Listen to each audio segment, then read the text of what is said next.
A área sanitaria de Ourense, Verín e o Barco de Valdeorras ven de elaborar un simpático protocolo pro manexo de enfermidades ou trastornos músculo-esqueléticos, cunha marcada tendencia á cronicidade e un efecto potencialmente discapacitante. Noticias Dispersas tivo acceso a este protocolo, malia que o Departamento de Comunicación do Sergas en Ourense castigounos co látego da súa indiferencia. Preguntamos por el logo de recibir unha simpática nota de prensa de resposta ás críticas a este protocolo por parte de bastantes profesionais da medicina familiar. Non sabemos que pasaría, pero non nos contestaron. E xa é a segunda vez que nos pasa iso. Estarán enfadados con nós? Estos protocolos, si se hubieran elaborado por ambas partes, serían realmente bidireccionales. Y también sería interesante solicitar pautas para facultativos hospitalarios que no escriben en las historias clínicas de los pacientes, no hacen las recetas que prescriben, no dan indicaciones al paciente y solicitan en un sinfín de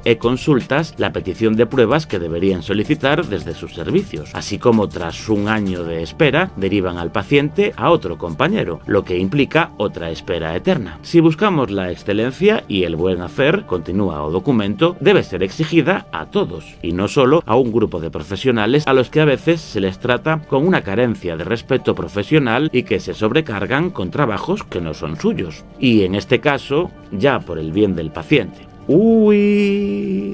Este protocolo provocou, como vimos, unha pequena revolución silenciosa entre profesionais da medicina de familia, que parece que non teñen traballo dabondo. A este respecto, aseguran que, literalmente, para la derivación a traumatología parece razonable pensar que el problema de las listas de espera depende del servicio de traumatología, no de atención primaria, ni de su forma de trabajar y derivar. Llama la atención, continúa, que solo se puedan derivar pacientes menores de 65 años. Quizá a un paciente de 70 años solo le quede la resignación cristiana. Por casualidades da vida, os servizos máis afectados pola lista de espera son os protagonistas deste protocolo. En traumatoloxía, por exemplo, a espera media é de 88,6 días. En rehabilitación, de 267 días. Isto polo que aparece nos datos oficiais. Os que non queremos levar a contraria, verdade? Todo parece indicar que este protocolo pretende reducir as listas de espera nestes servizos, non reforzando o persoal, como cabería pensar, senón dificultando a derivación a estes servizos. Pero isto non pode ser, porque o Servizo Galego de Saúde está preocupadísimo pola calidade asistencial e non por maquillar as listas de espera. Onde se viu tal cousa?